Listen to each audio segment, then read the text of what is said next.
Hey guys, what's going on? Today is the 21st day in my 365-day walk through the Bible.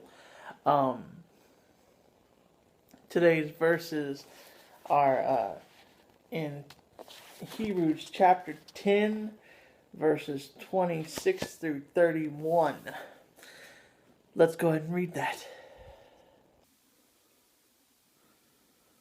For if we go on sinning deliberately after receiving the knowledge of the truth, there no longer remains a sacrifice for sin, but a fearful expectation of judgment and a fury of fire that will consume the adversaries. Anyone who has set aside the law of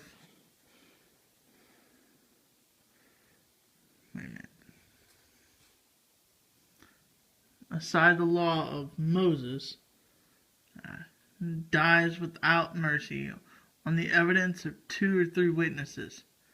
How much worse punishment do you think will be deserved by the one who has trampled underfoot of the Son of God, and has profaned the blood of the covenant by which he was sacrificed, and he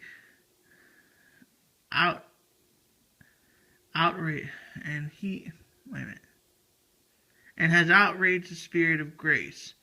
For we know him who said, "Vengeance is mine, I will repay," and again, "The Lord will judge his people." It is a fearful thing to fall into the hands of the living God. Yeehaw.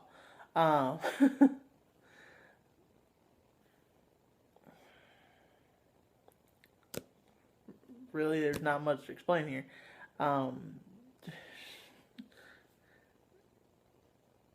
In olden days, whenever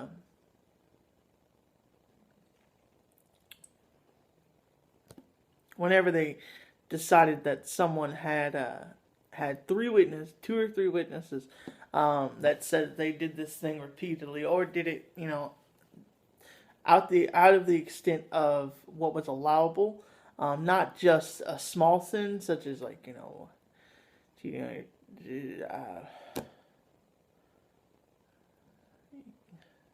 back then committing an atrocity on the Sabbath, or breaking a small law. I know there's not much.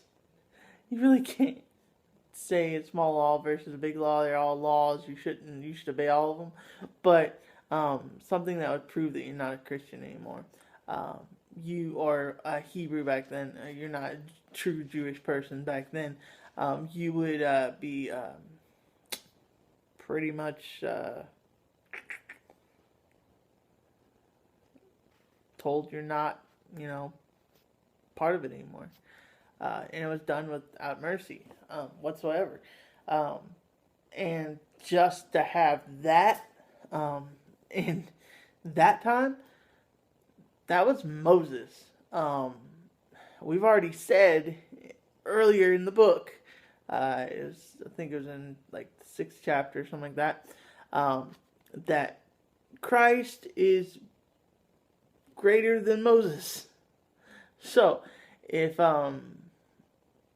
if you did it to Moses, they'd ostracize you essentially. They'd tell you you're no longer good. If you did it to God or to Christ, how much more would he do to you? Seriously, vengeance is mine, says the Lord. It used to be an eye for an eye. Now it's vengeance is mine, and he will collect.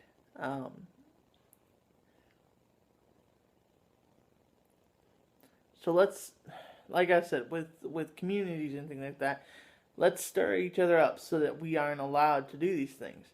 And these aren't, like I said, not small things, not whatever, but things that denying that you're a Christian, things like that. Just things that are serious, things that would prove that you're not a true follower. essentially it's saying that you're gonna get bad juju for this. Essentially, it's you're gonna go to hell for that one. And that's purely because you're not a true Christian. It's not, you know,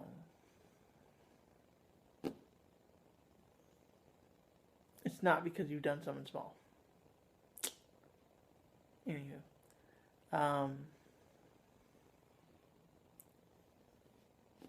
just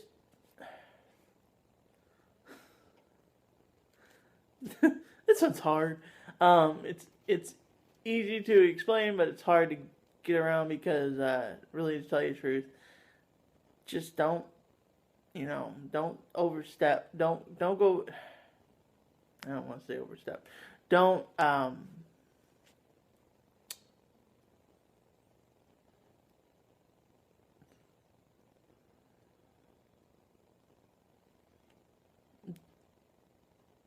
don't be fearful of judgment. But at the same time, don't do things that would cause a problem with your Christianity.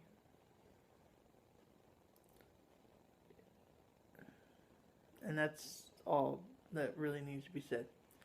Um, like I always say, if you want to, follow me or follow any of my friends who are doing this challenge along with me, go to a wordforyou.org. You can get the information there. If you want to go ahead and do this also, you can get on there and contact me on that way. We will set you up some stuff. I'll send you an email showing you how we want to do this and or how we're going to do this, and you can join in. All right, guys. I'll see you tomorrow. Grace and peace.